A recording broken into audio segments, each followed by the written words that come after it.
Olá, bem-vindos novamente ao Business Time. Eu sou Antônio Miranda e eu apresento este programa com Paola Tucunduva. Muito bom estar aqui com vocês. E Manuel Suete. Opa, estamos juntos. O Business Time é uma iniciativa do Guia Brasil América para trazer informação de negócios para você que já empreende ou quer empreender nos Estados Unidos. E a gente sempre traz alguém com muito conteúdo. Hoje a gente vai ter um convidado muito especial aqui dos Estados Unidos, um brasileiro que é especialista em finanças, que vai dar muitas dicas para você que quer empreender aqui, tanto do lado pessoal quanto do lado da empresa. Muito legal você seguir esse programa aqui com a gente. Mas antes, não se esqueça, clique aí no sininho, curta, assine, compartilhe, deixe o seu recado. E também, se você quer apoiar o Guia Brasil América, entre em contato pelo e-mail saque@Guia Brasil América e tenha mais informações de como você pode apoiar aqui o nosso programa. Assim como faz, por exemplo, a Aventura Homes, que é uma empresa de aluguel de casas em Orlando, que apoia a gente e você então pode olhar no site da Aventura Homes sempre que quiser alugar uma casa lá em Orlando. Abel, seja muito bem-vindo ao Business Time. Muito obrigado, Antônio. Obrigado a todos vocês pelo convite. Estou honrado em participar desse programa. Já conheço, já acompanho, né? Então, é uma satisfação hoje estar aqui como entrevistado. Obrigado pela oportunidade. É muito bom ter você aqui, Abel, você com todo esse seu conhecimento na área financeira. Eu queria que você explicasse um pouco para os amigos aqui do Business Time, um pouco sobre a sua trajetória, como é que você veio para aqui, tudo que você estudou, né? Quem te conhece aqui sabe que você tem um background muito sólido em finanças, então explica um pouquinho por que as pessoas têm que prestar atenção nesse programa de hoje aqui. Tá, obrigado, Antônio. Enfim, sou um estudioso, como você mesmo diz, da área de finanças, né, um militante aí da área financeira, há mais de 17 anos. Tenho formação acadêmica tanto no Brasil quanto nos Estados Unidos nessa área financeira, principalmente de corporate finance e também na área de investimentos. E atuo profissionalmente também, desde o Brasil como nos Estados Unidos, na área financeira. Eu costumo dizer que eu não sou rico, mas eu sou um estudioso da riqueza humana, tá? Então, eu estudo bem a riqueza. Então, seria uma frase para definir, brincadeiras à parte, mas a gente se dedica muito a entender como são as relações econômicas, né, financeiras, no mundo de um modo geral, que impactam tanto as pessoas como as organizações. Basicamente, esse é o nosso trabalho. E aí, começando a falar nesse tema, né, Abel, eu vejo muitos brasileiros que até planejam uma mudança para os Estados Unidos, eventualmente se preocupam com visto, mas nem imagina que deveria se preocupar também com a sua finança, um planejamento e entender qual vai ser o impacto na sua vida financeira essa mudança para os Estados Unidos. Eu queria que você me falasse quais são os maiores erros que os brasileiros que mudam para cá fazem ou deixam de fazer e acabam tendo consequências muito ruins financeiramente aqui. Isso, você tocou num ponto muito importante, né, Paola? Porque você fala, tem vários, né, erros em vários aspectos. Eu vou puxar para a área financeira, que é a área que eu atuo, que eu milito, que eu tenho visto, que algumas pessoas acabam cometendo esse erro. E um principal erro, no meu ponto de vista, assim, que eu acompanho, que eu vejo, é negligenciar a parte financeira no processo migratório. Às vezes, houve um mau provisionamento dos recursos necessários para manter, porque, pense bem, a pessoa está no Brasil, ela vem para cá. Se ela vem para cá, ela tem que ter pelo menos um objetivo. Existe muito, talvez um brasileiro meio que cria um mito. Os Estados Unidos é a maior economia do mundo. Verdade, tem 10 vezes o PIB brasileiro. Verdade, é um país de oportunidade. Verdade, mas não é fácil. Você tem que se adaptar, você vai levar um tempo para conseguir se estabelecer aqui. E isso custa dinheiro. Não é só o câmbio que está caro, é o custo de se manter aqui também. Porque não pense que por mais background, sei lá, carreira e expertise que você tem, quando você vem para cá, você tem que ter humildade de, primeiro, ter um espírito aberto para aprender. Segundo, para reconhecer que, mesmo que você saiba muito no seu país de origem, você chega aqui, você tem que aprender um tanto mais, porque tem várias especificidades do mercado local que você precisa se adaptar para poder performar bem também. Enfim, o maior, se eu puder citar, é a falta de planejamento. Tá? Falta de planejamento. Se a gente pegar a definição da palavra planejamento, o que é planejar? É decidir antecipadamente. Então, as pessoas acabam não decidindo a questão financeira.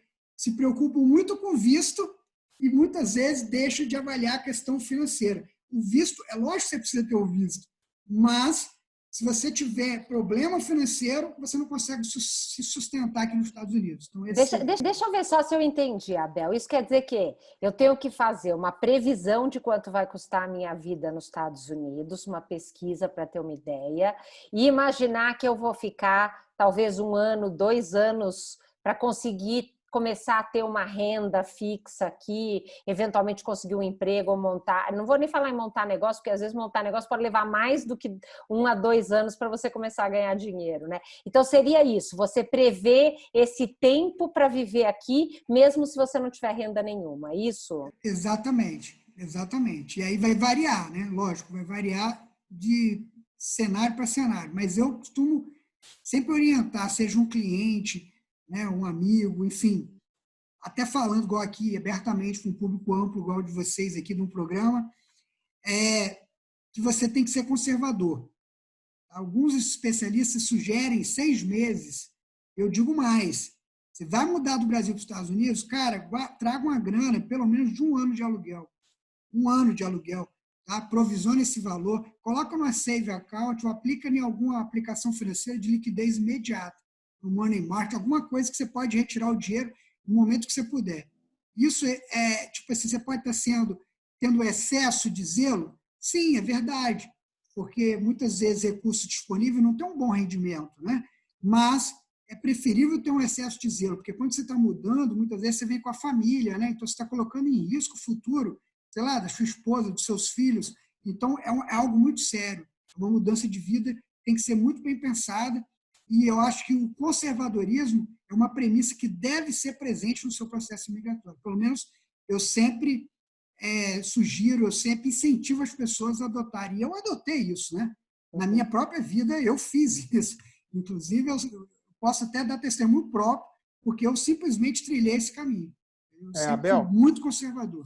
E é interessante, você começou a responder a pergunta da Paola, falando exatamente de que as pessoas negligenciam essa parte, que parece tão básica. Você falou de coisas tão óbvias, porque você está falando da vida da pessoa, né? Da família dela, botar em risco, né?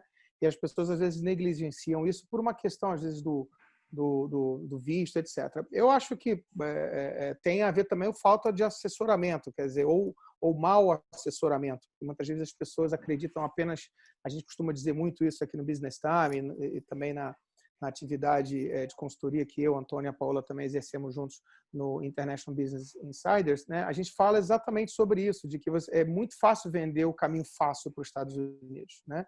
Mas pouca gente entende que é um caminho mais árduo. Vamos agora falar do lado, quer dizer, se as pessoas negligenciam o lado pessoal, de família, imagina o que acontece com as empresas. E a gente, há um pouco tempo atrás, vivemos várias histórias de insucesso e de fracasso, porque, inclusive, pessoas, influencers digitais, usando a internet para dizer, olha, aqui está um plano de negócios. Né? Eu me lembro aquele famoso deputado lá do Brasil que saiu daqui, né? Ele apresentou os 10 casos, eu vi esse programa, dos business plans dele, e uma planilha Excel. Por que as pessoas têm essa miopia achando que um plano de negócio de uma empresa é uma planilha Excel, já que a planilha Excel aceita tudo, Abel? Pois é, né? Os números, a planilha, né, é um modelo, né? Na verdade, a planilha é uma ferramenta, né? O Excel é uma ferramenta, é uma boa ferramenta, diga-se de passagem, né? Inclusive, acredito que você usa, né, mano? Eu uso no dia a dia, ela é muito útil, mas é lógico, o que mais importa não é a planilha, a ferramenta em si, são mais os inputs. O que você está colocando lá? Quando a gente fala em processamento, quem tem um background ou entende um pouco da parte de gerenciamento de processo, sabe que você tem um input, você tem um processamento, você tem um output. Se você entra lixo, vai sair lixo, não é assim que os americanos falam? Então, a planilha por si só não quer dizer nada. O que muito diz respeito é quem está elaborando as premissas daquela planilha ou aquele modelo. Tem muito a ver disso. Aliás, os grandes especialistas dizem, né, se você pegar os maiores do mundo nessa área, eles vão falar. Muito das previsões tem a ver, lógico, do sentimento, das crenças, de tudo aquilo que aquela pessoa que está elaborando coloca naquelas previsões. Por isso que é importante, quando a pessoa for fazer uma elaboração, avaliar de forma bastante precisa. E muitas vezes é importante, como você mesmo falou, contar com uma assessoria especializada de quem tem uma expertise um pouco, talvez, maior naquele riscado para poder orientar a pessoa a desenvolver um modelo que seja o mais próximo da realidade. Porque quando a gente fala em modelagem, vamos parar para pensar, o que é um modelo? Modelo é uma abstração, correto? Quando eu faço um modelo, nada mais estou fazendo do que eu estou abstraindo de uma realidade. Por exemplo, se eu for desenhar, né, você fala assim, o mundo é cheio de modelos. Você vai no banheiro, você tem lá na porta um caractere que representa um homem ou uma mulher. Ali é um modelo, né? Está representando, é uma abstração da realidade, onde você consegue visualizar e direcionar as pessoas à ação baseado naquele modelo. Mas, como qualquer modelo que tenta fazer a abstração da realidade, existem bons e existem maus modelos. O importante é que o mais próximo da realidade melhora o modelo. Entendeu? Então, é importante que a pessoa, no caso, o imigrante, né, o empresário, desenvolva bons modelos, né, no caso aí, para poder tomar boas decisões. No caso do business plan, ele não é nem deve ser encarado somente como uma planilha Excel. Na verdade, a planilha Excel vai retratar o plano financeiro. O plano financeiro é consequência de todas as políticas que a empresa toma. Tá? É uma filosofia que eu gosto muito, de dois professores da Universidade de Harvard, né, que até escreveram um livro muito famoso, o Kaplan e Norton, A Estratégia em Ação. Vocês devem conhecer o Balanced Scorecard, que trabalha com as 4 áreas básicas da gestão empresarial, que vai do talento humano, processos organizacionais, área mercadológica, marketing e finanças. Então, finanças nada mais é do que a consequência. Todas as políticas que são tomadas dentro da sua empresa vão ter impacto no financeiro, vão ter impacto direto, consequência no financeiro. O legal do Balanced Scorecard é que você vai, a partir dele, quando você implementa, identificar as relações de causa e efeito dentro da sua organização que vão ajudar você a compreender ela e, obviamente, trabalhar naquilo que vai gerar melhores resultados, né, consequências no financeiro, que o indicador, o seu sistema capitalista, nós também não podemos dizer, lógico, todo mundo que abre uma empresa tem como objetivo buscar o lucro. E é digno, né? Porque a não ser que você vá montar uma non-profit. Né? Se você não for montar uma non-profit, seu objetivo vai ser o lucro. E é importante que você atinja o lucro. Entendeu? Então, o plano de negócio é algo muito mais amplo, é um estudo bem elaborado. E muitas vezes, ou na verdade, muitas vezes não, na maioria das vezes, um bom plano de negócio, ele bem elaborado, é feito por uma equipe multidisciplinar, onde envolve profissionais de várias áreas de expertise para desenvolver, aí sim, um relatório com substância para poder ajudar de maneira muito assertiva aquele empresário, aquele imigrante que quer fazer, ou implantar, ampliar, enfim, modernizar, qualquer que seja o interesse ou o objetivo e a finalidade no desenvolvimento daquele plano de negócio. Muito bom, Abel. E você sabe que eu tento explicar isso, né? Quem me segue, quem segue a gente aqui no Business Time e também lá no International Business Insiders, a gente fala muito sobre isso, né? O financeiro, ele é onde deságua tudo aquilo que você fez antes, as escolhas que você fez, e é o que vai permitir o empresário e a família dele terem uma vida de qualidade aqui, né? De outra forma, a não ser que a pessoa vá no caminho de ser funcionário, né? Mas se ele quer ser empreendedor, que é quem nos segue, tem esse interesse de entender como é que se empreende aqui nos Estados Unidos, essa sua explicação foi ótima. E você sabe também que tem muito aqui, né? A gente que mora aqui, tem as ondas dos vistos, né? Já teve muito L1 para quem não sabe é do executivo expatriado, depois teve a onda dos EB5, agora está caríssimo, essa onda deu uma diminuída. E a onda agora é o E2, né, que é o visto de quem tem cidadania italiana, de outros países também. E essa turma agora está vindo, e eu tenho recebido muita gente interessada em comprar uma empresa, né, porque como a onda, né, a moda é o E2, então é muito mais fácil quem está vendendo o visto falar que, veja só, compre uma empresa para você já começar com o seu visto aí numa empresa que já existe. Mas eu acho que as pessoas, às vezes, não prestam atenção numa coisa muito importante em que você é especialista, que é no valuation dessas empresas. Eu queria que você falasse um pouco da importância de se fazer esse valuation e como fazer, porque às vezes eu percebo que muitos empresários vêm com, né, o sonho americano cegando ali as decisões frias, e acabam não prestando atenção no valuation. Como é que se faz um valuation aqui nos Estados Unidos? Quais que são as diferenças com o Brasil? O que as pessoas têm que prestar atenção? Muito ótimo. Obrigado até pela pergunta, Antônio, porque assim, eu me sinto muito confortável em falar sobre business valuation, porque eu já atuo há mais de 17 anos, já fiz valuation no Brasil, já fiz nos Estados Unidos, enfim.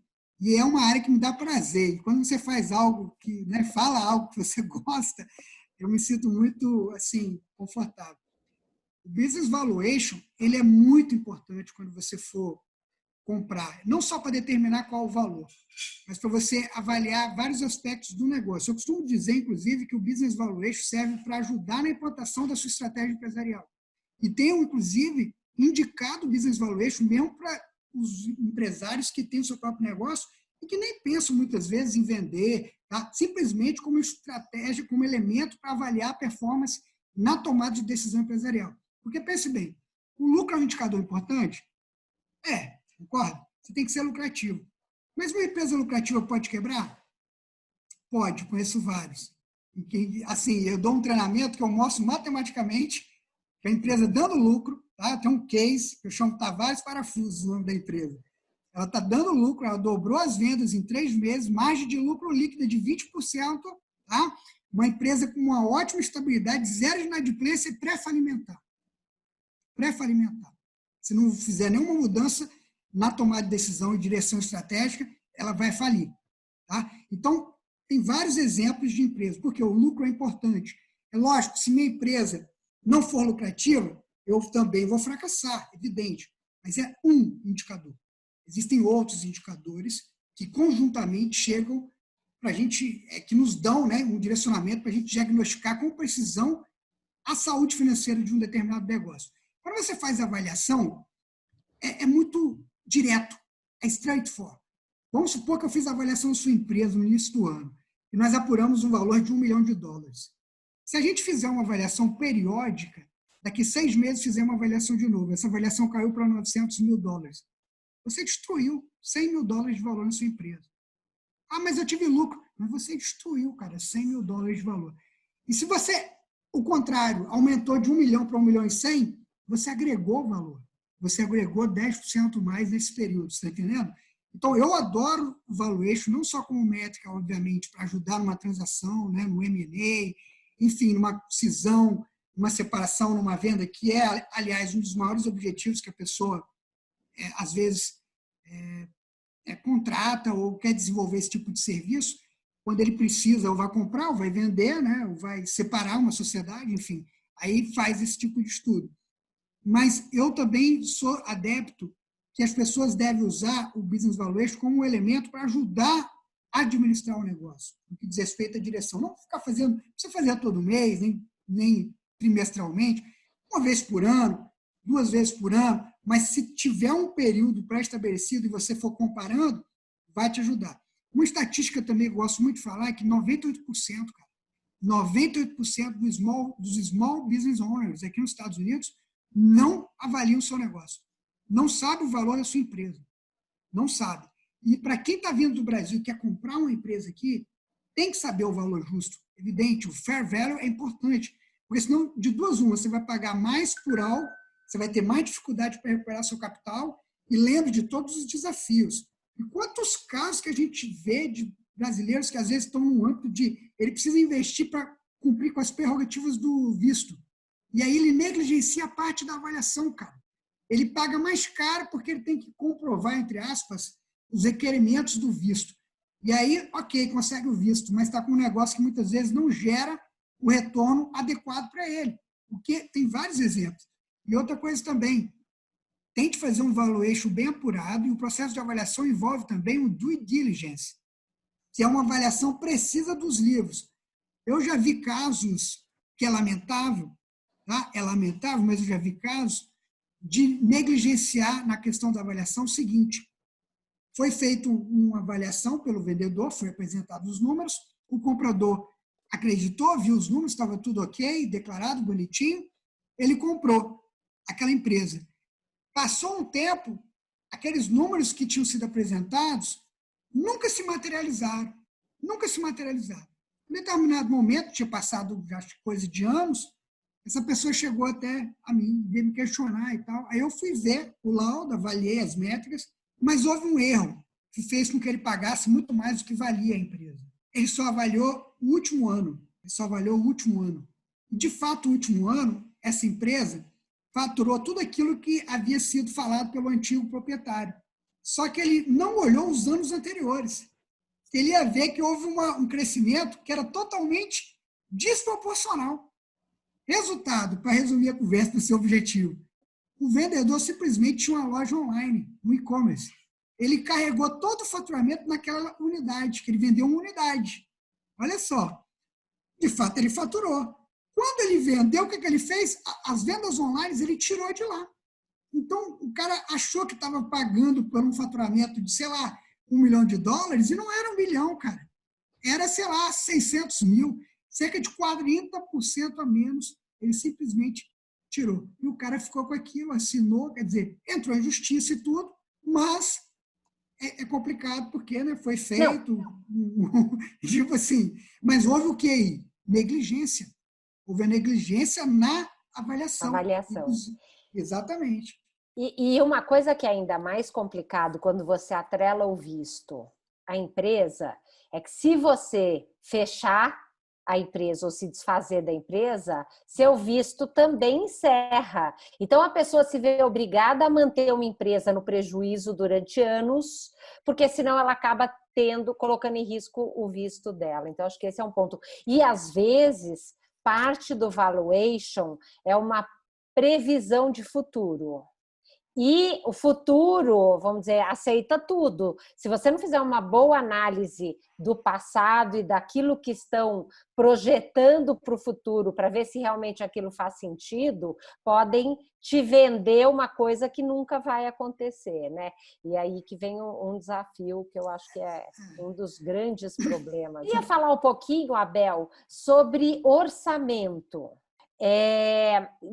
Quais são as suas dicas? Quais são os pontos básicos? Infelizmente, muitos brasileiros não fazem o orçamento, nem da família da pessoa física e, pior, nem da empresa. Eu costumo dizer, se a gente fosse fazer uma analogia com um carro, alguém entraria numa viagem de carro comigo de Miami para Orlando, onde meu carro não tenha nem os espelhos retrovisores e como é que chama? Para-brisa. O para-brisa tampado. Alguém vai nessa viagem comigo? Quando eu falo isso, todo mundo fala, eu não, Deus me livre. E está assim de gente tocando a sua empresa sem um trabalho, um orçamento financeiro, nem um fluxo de caixa do que vai acontecer no futuro e, pior, nem o resultado que eu tive no mês passado, no ano passado, assim por diante. Então, quais são suas dicas para quem quer fazer um orçamento? Você tocou num ponto importantíssimo, Paulo, porque falam-se muito em planejamento, que é importante. Planejar é decidir antecipadamente, é saber onde você quer, né? Vai estar sendo uma estratégia, que é o caminho para atingir aquele objetivo. Sair do D minúsculo atual para um D maiúsculo futuro. Você já deve ter ouvido isso. Mas não adianta só planejar, tem que orçar e controlar. O orçamento é a quantificação do planejamento. Uma vez que eu fiz todo o planejamento, eu sei onde eu quero chegar, eu defini meu lucro, o que eu vou fazer? Vou mobilizar pessoas e recursos para atingir aqueles objetivos previamente decididos, vamos dizer assim. E aí eu vou orçar. E aí você precisa orçar. Lógico, quando a gente fala em orçamento empresarial, geralmente você orça o próximo exercício.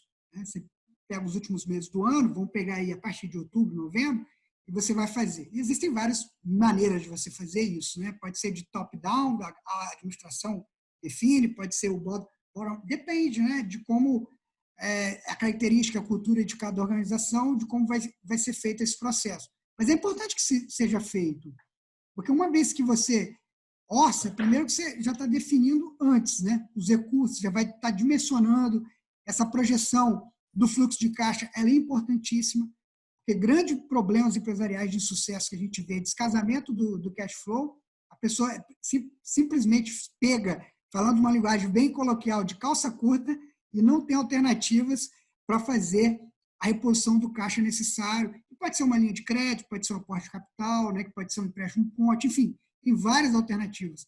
Mas muitas vezes o que a gente vê é a pessoa deixar numa situação que já fica ruim. Quando ela vai buscar alternativa, que ela tinha que ter se antecipado, para não deixar chegar naquela situação, ela chega num poder de barganha muito fraco, entendeu? Ou ruim.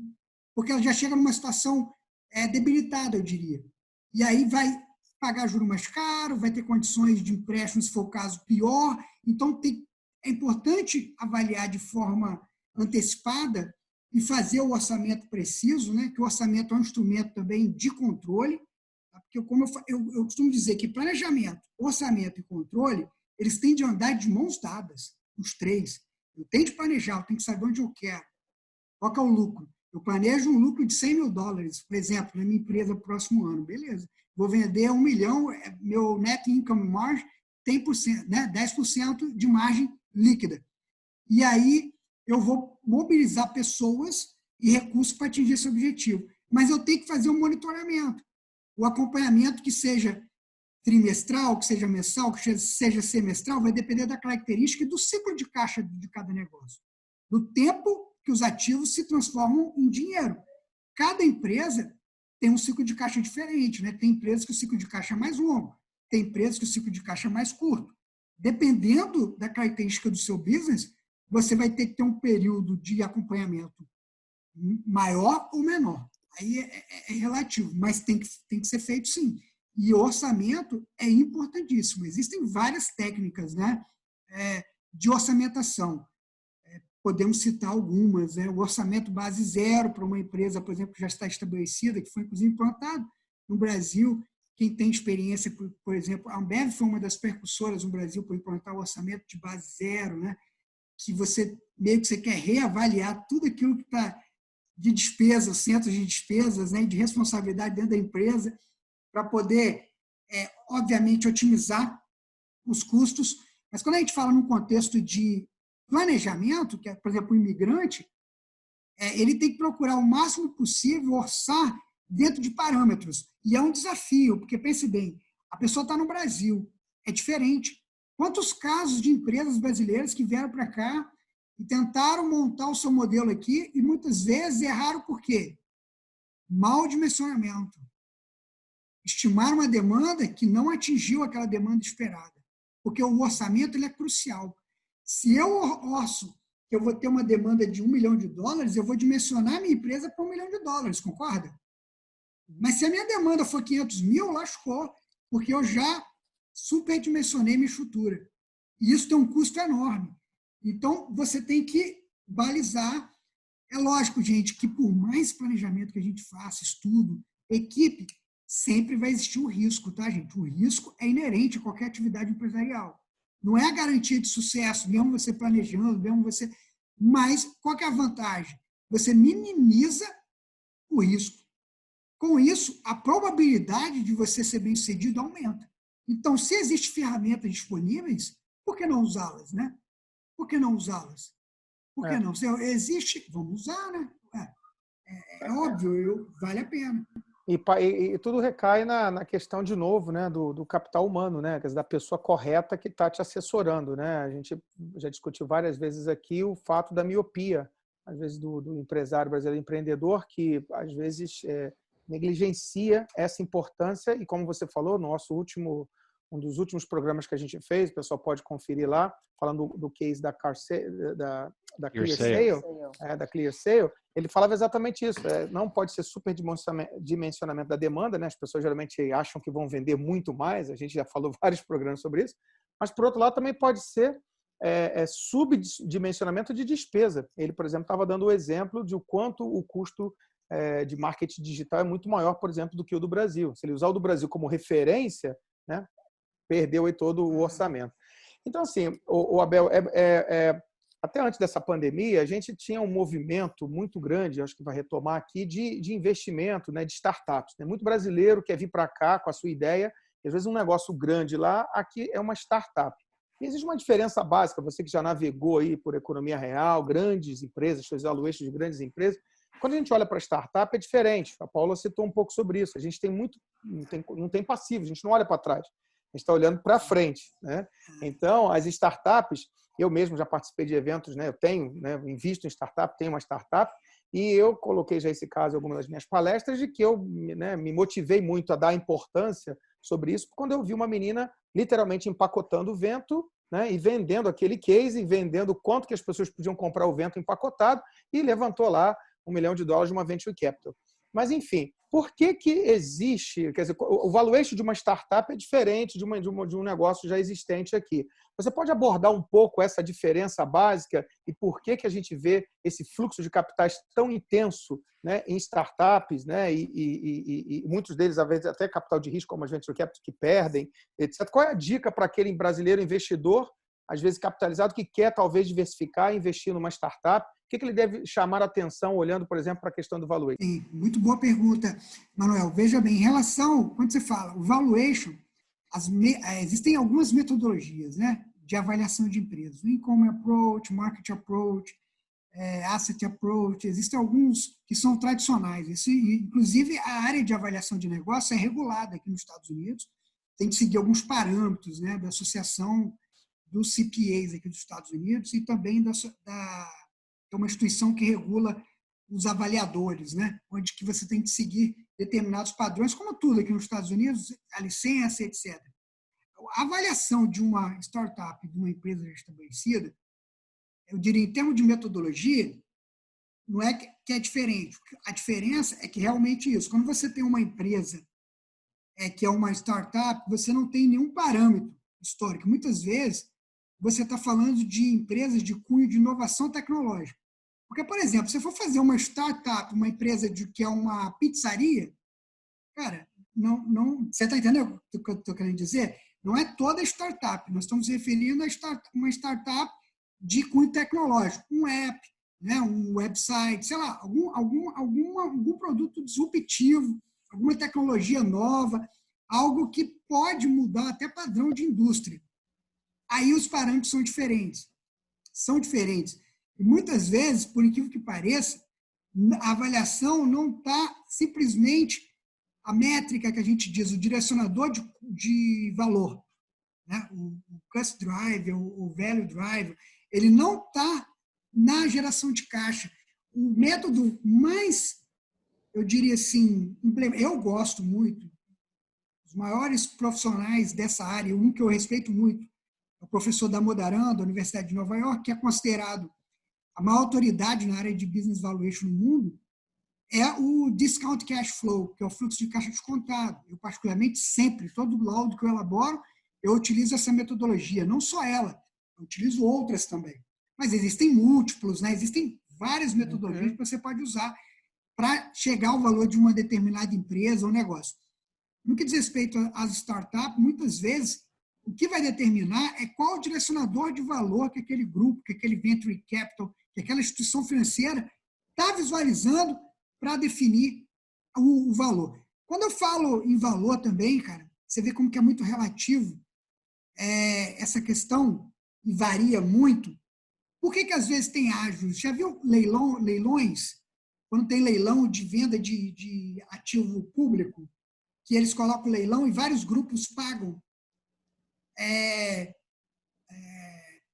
fazem as ofertas que muitas vezes não são públicas, né? São envelopes fechados.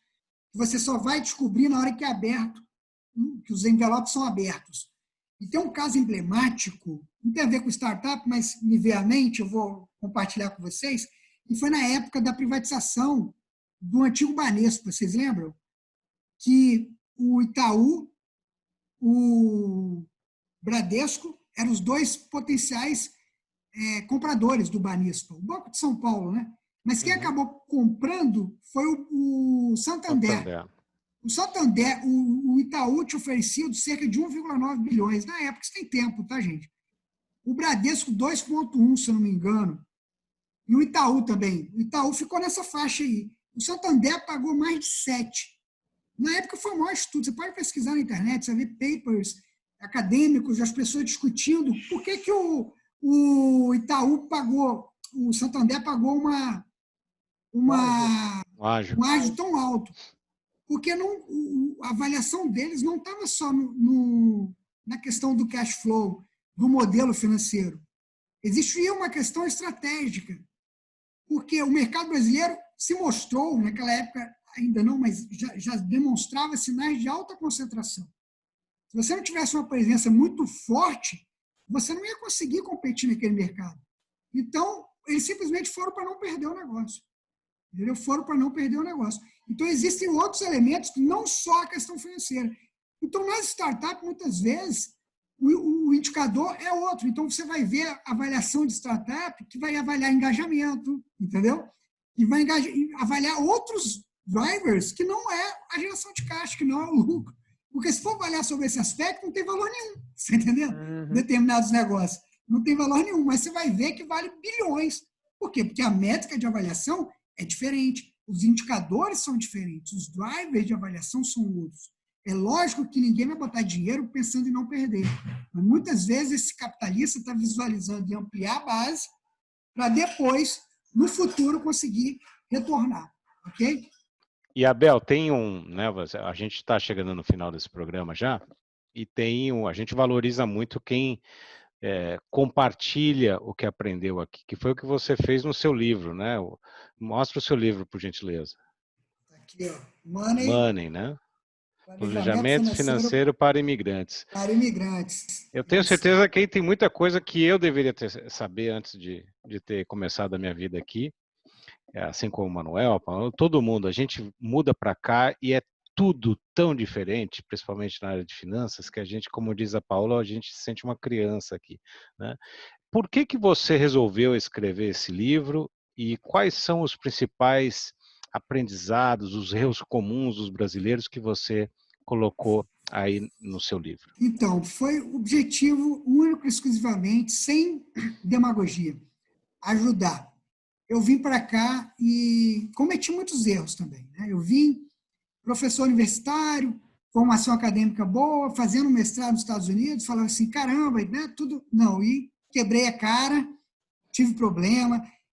Aí eu falei assim, poxa, tem que estudar. Aí eu comecei a me pesquisar, entender mais, né, tirar as licenças, me aprofundar como funciona esse país. Então, o objetivo meu de escrever o livro é ajudar o imigrante. Eu fiquei até surpreso que tem pessoas que já estão aqui, sei lá, 17 anos, 18 anos, estão lendo o livro e falam, caramba, Abel, se eu tivesse lido esse livro, isso para mim, eu fico assim, eu não esperava, que o objetivo era assim, para aquela pessoa que está lá no Brasil, ou qualquer outro país, né, e está querendo vir para os Estados Unidos, vai dar uma noção. E eu reforço muito no livro, meu objetivo não é esgotar o assunto de forma alguma, é ampliar, né, criar, ajudar a pessoa a criar um modelo, construir um modelo mental para que ele tome boas decisões aqui nos Estados Unidos. E eu abordo, cara, desde de questões básicas de como montar um orçamento familiar, que a gente falou agora. Eu dou um exemplo com a planilha, com os valores, que são valores bem próximos da realidade, tá, de uma família classe média nos Estados Unidos. Cito muita experiência. Eu falo um pouquinho, né, um pouco da minha experiência, de decisões que eu tomei, que eu errei, que eu acertei, entendeu? De amigos que eu presenciei, mas todo o foco do livro é no aspecto pessoal e familiar. Eu não abordo nada empresarial aqui no livro.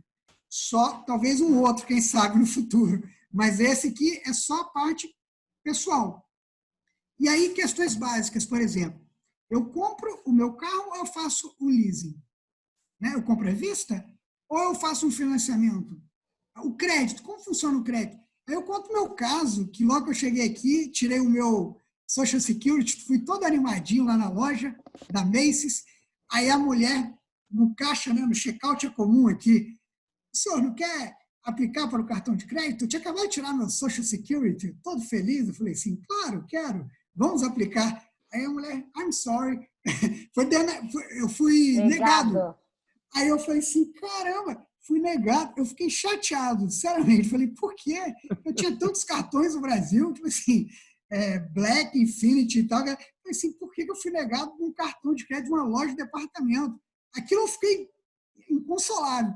E eu comecei a estudar para entender como funcionava, entendeu? O crédito. Aí eu falo da questão da compra da casa.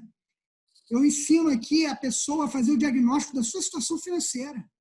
Eu passo uma matriz com vários indicadores, entendeu? E esses indicadores, qualquer um pode pegar baseado na renda e no patrimônio dele, que eu também dou um exemplo de como calcular o seu net worth, que é o seu o balanço patrimonial pessoal, né? Seria a sua riqueza, né? Propriamente dita para a pessoa física. Se fosse uma empresa, o patrimônio líquido, mas uma pessoa física seria um indicador de riqueza, né? Qual o seu patrimônio líquido? Não deixa de ser. Enfim, aí, tem muitos aspectos, e eu abordo até a questão de investimentos, cara. Como abrir uma conta aqui, fazer uma conta de investimento, programas de aposentadorias qualificados, né? Enfim, de tudo um pouco. São 247 páginas, tá? Eu procurei escrever numa linguagem bem palatável, de grande amplitude. Temas que, se você ler, você vai ver que o livro ele tem certos aspectos densos, sim, tem conteúdo, mas ele está numa linguagem que não tem pré-requisito. Mesmo o leigo que lê, ele vai conseguir entender. E todo o capítulo com dicas. Então, dica do consultor, o que é isso? É pegar aquele conteúdo e mostrar na prática o que aquilo ali diz. Né? Tipo assim, aí eu coloco um pouco do que aconteceu comigo, ou com alguma pessoa. Eu cito casos, enfim. Tem muito conteúdo aí. Se deixar, eu vou ficar falando 2 horas. É bom para o pessoal procurar. Onde que está esse livro, Abel? Tá. O livro está sendo vendido na Amazon. Se a pessoa buscar lá, Money, Planejamento Financeiro para Imigrantes, o meu nome como autor, praticamente em todo o mundo, né? Mas tem 8 marketplaces, 8 lojas não é marketplace, loja mesmo, que é vendido pela Amazon direta, né? Mostra o livro aí para o pessoal aí. Então tá aqui, ó. Aí, ó. Ele é vendido na Amazon, o livro impresso em 8 lojas ao redor do mundo. Estados Unidos, Canadá, Japão, Itália, França, Inglaterra, eu não vou lembrar de todos de cabeça, mas infelizmente no Brasil não está. E o e-book está praticamente em 200 e sei lá quantos países que a Amazon está, o e-book está disponibilizado. Infelizmente, a Amazon ainda não liberou o livro físico no Brasil, tá? Por questões, acredito eu, de regulação, não sei. Mas eles vão ter o livro físico também no Brasil, para quem quiser comprar o livro físico. Mas o e-book já está disponível na loja da Amazon brasileira, amazon.com.br. Assim, um brasileiro que queira ler o livro no Kindle, né, que é o leitor da Amazon, pode ler no celular, pode ler, enfim, no próprio aparelho, ele faz o download lá na loja da Amazon. Se você está nos Estados Unidos, você vai comprar o livro na Amazon e 2 dias ele entrega, se você tiver aquela conta Prime. É incrível, né? Com 2 dias está no seu endereço o livro. Então, eu preferi fazer essa divulgação, porque, cara, a logística da Amazon é formidável. Imbatível, né? Bom, já baixei aqui. Aí, ó, já baixou, legal, obrigado. Eu quero seu feedback, hein? Legal. Isso aí. Olha, que bate-papo bom, né? Assim, eu acho que a gente hoje trouxe boas informações para quem nos segue, né? Um ótimo conteúdo. Queria agradecer a presença da Paola. Muito bom, olha, aprendi muito hoje aí, Abel. Esse é um tema muito importante. Acho que a mensagem fundamental para você que está pensando em mudar para os Estados Unidos. Você precisa fazer o planejamento financeiro para garantir que você vai alcançar aquilo que você quer. E esse programa com certeza te mostrou como fazer isso. Obrigada, Abel. Na oportunidade, enfim, estamos à disposição. Muito obrigado aí. Satisfação. Estou honrado em participar. Como eu falei, eu já acompanhava o programa. Hoje ser entrevistado para mim é uma honra. Quero mesmo, de coração. Não, e que eu gostei também, obrigado, Abel, porque além dessa, como a Paula falou, dessa parte final da questão prática, né, para quem está vindo para cá na pessoa física, mas também você continua atuando como consultor também. Então, quem precisar falar com você, você está junto com o Léo lá na Leader Associates, não é isso? Então, acho que é importante também as pessoas saberem que podem contar contigo também para poder ter uma conversa um pouco mais profunda. Acho que esse é o propósito nosso aqui, de estar sempre dando para os brasileiros que veem a gente, que também estão aqui nos Estados Unidos, né? Pessoas que têm, costumo sempre dizer, né? Não só experiência na prática, né? Já ralaram sola de sapato, botaram o umbigo no balcão e sabem daquele conteúdo, não é qualquer aventureiro falando de um assunto tão importante quanto finanças pessoais e, obviamente, finanças de negócio. Então, obrigado mais uma vez pela tua participação com a gente, tá bom? Muito obrigado, muito honrado. Isso, a gente está aqui na Leader Associates. A gente tem escritório em Miami e aqui em Boca Raton, onde eu fico localizado. O Léo fica em Miami, eu fico aqui. Quem quiser pode entrar no nosso site e também entrar em contato comigo nas nossas redes sociais. A gente vai ter o maior prazer em atender se alguém tiver algum tipo de necessidade de orientação nessa parte, dentro da nossa área de expertise, obviamente. Tá bom? Muito Excelente. obrigado. Um forte abraço a todos vocês. Eu costumo sempre concluir tudo que eu faço com uma frasezinha assim, ó, vamos em frente, porque eu não tenho como mudar o passado, mas a gente tem como criar o futuro. Então, vamos olhar para frente, vamos para frente, sempre. Abração, Isso aí, obrigado. Abel. Muito obrigado, Abel. Ótimo papo, como sempre. E obrigado a você que esteve com a gente em mais uma edição do Business Time. Fique ligado, na próxima semana, com certeza, a gente vai trazer conteúdo de qualidade para você que já empreende ou quer empreender nos Estados Unidos. Até lá e um abraço.